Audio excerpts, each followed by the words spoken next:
Sastra channel நேயர்களுக்கு நமஸ்காரம். அனுதினம் ஆனந்தம் நிகழ்ச்சியில் உங்கள் அனைவரையும் சந்திப்பதில் மிக்க மகிழ்ச்சி.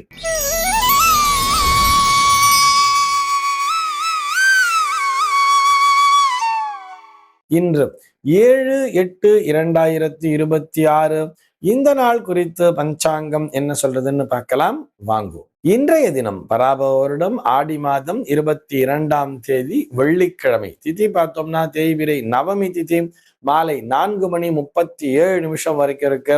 அதனை தொடர்ந்து தேய்பிரை தசமி திதி என்பதும் வந்து விடுகிறது. இன்னைக்கு நட்சத்திரம் பார்த்தோம்னா கிருத்திகை நட்சத்திரம் மாலை 6:41 வரைக்கும் இருக்கு. அதனை தொடர்ந்து ரோகிணி நட்சத்திரம் என்பதும் வந்து விடுகிறது. மாலை 6:41 வரை, அதாவது கிருத்திகை நட்சத்திரம் இருக்கின்ற வரை இந்த நாளானது ஒரு சித்தயோகம் கூடிய நாளாக இருக்கிறது.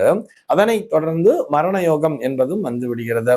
இது போக பஞ்சாங்கத்திலே வரக்கூடிய யோகம் அப்படின்னு சொல்லி பார்த்தோம்னா இன்றைக்கு விருத்தி அப்படிங்கிற ஒரு நாம யோகத்தை கொடுத்திருக்கா. கரணம் பார்த்தோம்னா கரஜை அப்படிங்கிற ஒரு கரணத்தை கொடுத்திருக்கா. இந்த நாளானது ஒரு கீழ்நோக்கு நாளாக அமைந்திருக்கிறது. இன்னைக்கு என்ன ஸ்பெஷல் அப்படின்னு சொல்லி பார்த்தோம்னா இன்றைய தினம் பஞ்சாங்கத்திலே ஆடி கிருத்திகை அப்படிங்கிறத கொடுத்திருக்கா. இன்றைய தினம் ஒரு ஆடி வெள்ளி நாளாகவும் அமைந்திருக்கிறது. அருகில் உள்ள சுப்பிரமணிய சுவாமி ஆலயத்திற்கு சென்று முருகப்பெருமானை வழிபடுவதற்கு மறக்காதீர்கள் என்பதற்காக நினைவூட்டுகிறோம். இதுபோக இந்த நாளானது மூர்த்தி நாயனாரினுடைய குரு பூஜை நாளாக அமைந்திருக்கிறது. இந்த மூர்த்தி நாயனாரை பத்தி நம்ம தெரிஞ்சுக்கணும். அவர் என்ன பண்ணார் அப்படின்னு சொல்லி பார்த்தோம்னா, அவர் வாழ்ந்த காலத்திலே இந்த சமணர்கள் அவர்களுடைய ஆதிக்கம் என்பது அதிகமாக இருந்தது. இந்த சமணர்கள்லாம் என்ன பண்ணாங்கன்னா, இந்த சிவாலய பூஜைகளை பெரும்பாலும் தடுப்பதற்குத்தான் பார்த்தார்களாம். அந்த நாள்ல இந்த மத சண்டை அப்படிங்கிறது நிறையவே இருந்தது இல்லையா. அப்ப அந்த சிவாலய வழிபாட்டிற்கு அந்த சந்தனம் அரைப்பதற்காக கட்டைகள் தேவைப்படும் இல்லையா. அந்த கட்டைகள்லாம் சப்ளை பண்ணக்கூடாதுன்னு சொல்லிட்டு அந்த அரசனிடத்துல சொல்லி அந்த கட்டைகள்லாம் சப்ளை பண்ண முடியாம தடுத்து வச்சுட்டாங்களாம். கட்டைகள்லாம் சப்ளை பண்ணவே முடியலையா. அப்போ அங்க சந்தனம் அரைக்கிறதுக்கு கட்டை இல்லை, என்ன பண்றதுன்னு தெரியாம இந்த மூர்த்தி நாயனார் அங்கே சேவை செய்து கொண்டிருந்தாராம் ஆலயத்துல. சந்தனம் அரைப்பதற்கு கட்டை இல்லை என்பதால் என்ன பண்ணார் சொல்லி பார்த்தோம்னா, நமசிவாயா என்கின்ற அந்த பஞ்சாட்சர மந்திரத்தை சொல்லி கொண்டு தன்னுடைய முழங்கையே சந்தனமாக நினைத்து, என்னுடைய முழங்கைகள் சந்தனமாக மாறட்டும்னு இறைவன்கிட்ட பிரார்த்தனை வச்சுண்டு அதை கொண்டே அந்த கீழே இருக்கக்கூடிய கல்லிலே அரைத்து அதிலிருந்து எடுத்து இறைவனுக்கு அந்த சந்தனத்தை சாத்தினாராம். ரத்த சந்தனமாக அதனை சாற்றினாராம். இறைவன் அவருடைய பக்திக்கு மெச்சினார் அப்படிங்கிற மாதிரி அந்த பெரிய புராணத்தில் அவருடைய பற்றிய கதைகள்லாம் வர்றது. கொஞ்ச நாள் கழிச்சு காலப்போக்குல பார்த்தோம்னா அந்த நாட்டு மன்னன்கிறவன் இறந்து போயிடுறான். அந்த மன்னன் இறந்து போன உடனே பட்டத்து யானை கையில மாலையை கொடுத்து அரசனை தேர்ந்தெடுக்கணும்னு சொல்லிட்டு யானை வர்றது.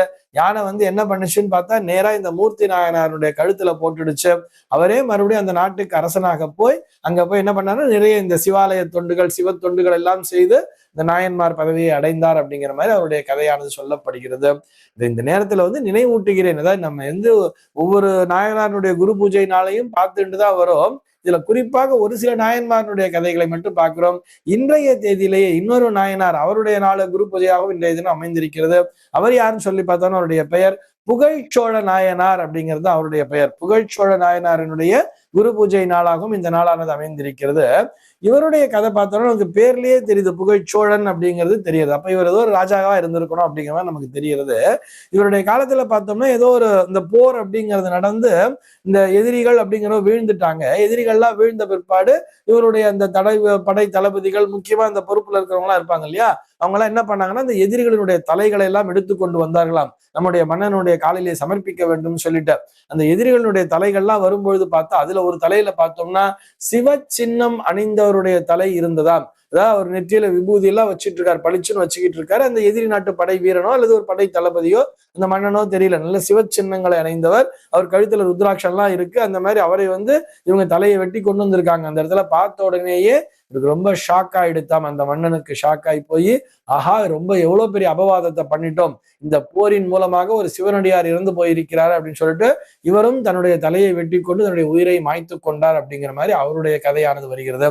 அதன் மூலமாக அவர் நாயன்மார் பதவியை அடைந்தார் அப்படிங்கிற மாதிரி இந்த புகைச்சோழ நாயனாருடைய கதையானது சொல்லப்படுகிறது.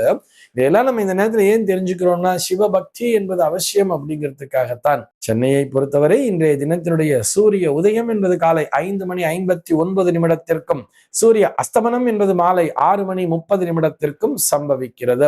இன்றைய தினத்தினுடைய நல்ல நேரம் அப்படின்னு சொல்லி பார்த்தோம்னா, காலை 7 மணி முதல் 8 மணி வரையிலும், மதியம் 1 மணி முதல் 2 மணி வரையிலும் நல்ல நேரமே. சென்னையை பொறுத்தவரை இன்றைய தினத்தினுடைய ராகு காலம் என்பது பகல் 10:40 முதல் மதியம் 12:14 வரையிலும், யமகண்டம் என்பது மதியம் 3:22 முதல் மாலை 4:56 வரையிலும், குளிகை காலம் என்பது காலை 7:32 முதல் 9:06 வரையிலும் சம்பவிக்கிறது.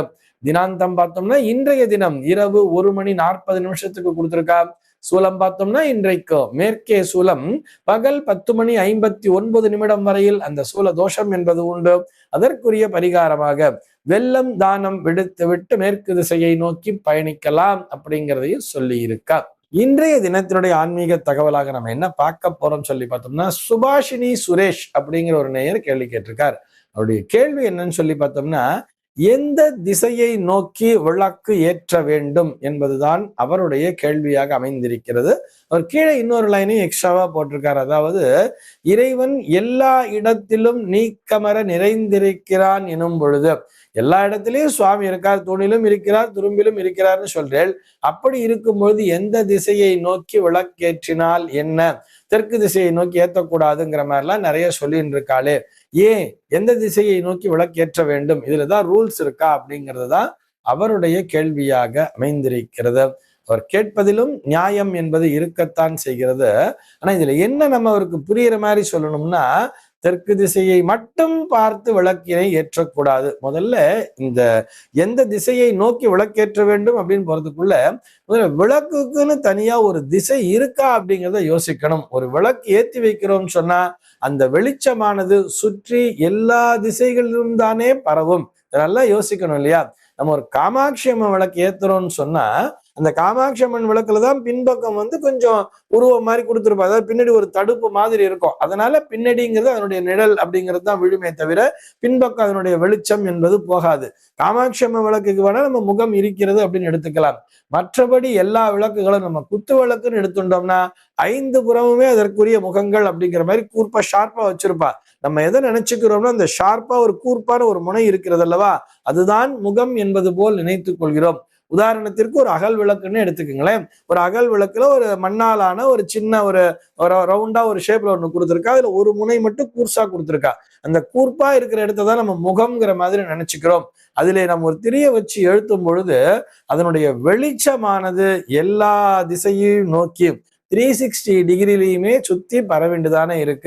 அப்படி இருக்க இது கிழக்கு நோக்கி எரிகிறது, இது தெற்கு நோக்கி எரிகிறது, இது வடக்கு நோக்கி எரிகிறது, இது மேற்கு நோக்கி எரிகிறதுன்னு பிரிக்க முடியுமா? நிச்சயமாக பிரிக்க முடியாது. இதை நாம் மனதிலே நன்றாக நிலை நிறுத்த வேண்டும். அதாவது பொதுவா நம்ம கிழக்கு திசை அப்படிங்கிறது இறைவனுக்குரிய திசை. கிழக்குல சூரியன் உதிக்கிறது அப்படிங்கிறதுனால்தான் நம்ம பூஜை ரூம் எல்லாம் கிழக்க பார்த்து வச்சிருப்போம். இல்ல கிழக்க பார்த்து விளக்கேத்து அப்படின்னு சொல்றா.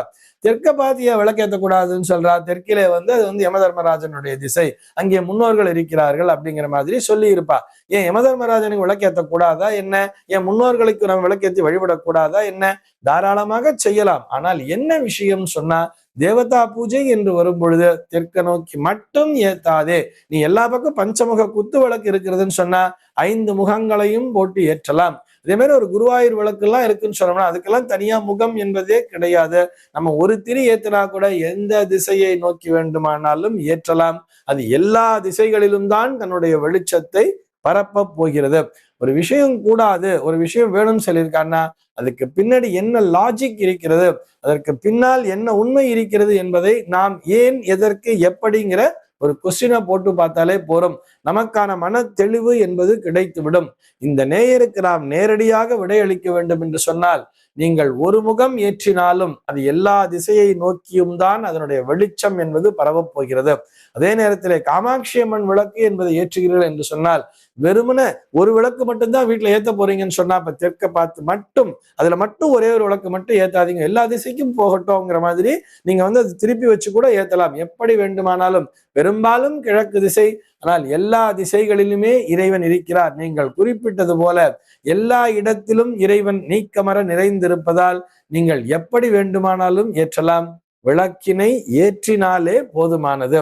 காலை மாலை இரு வேளையுமே எவர் ஒருவருடைய இல்லத்திலே விளக்கேற்றி வழிபடுகிறார்களோ அவருடைய இல்லத்தில் நிச்சயமாக மகாலட்சுமியுடைய அருள் என்பது நிறைந்திருக்கும். இந்த தகவலோடு இன்றைய தினம் உங்களிடமிருந்து நான் விடைபெற்றுக் கொள்கிறேன். மீண்டும் உங்கள் அனைவரையும் நாளைய தினம் ஒரு புதிய தகவலோடு சந்திக்கிறேன்.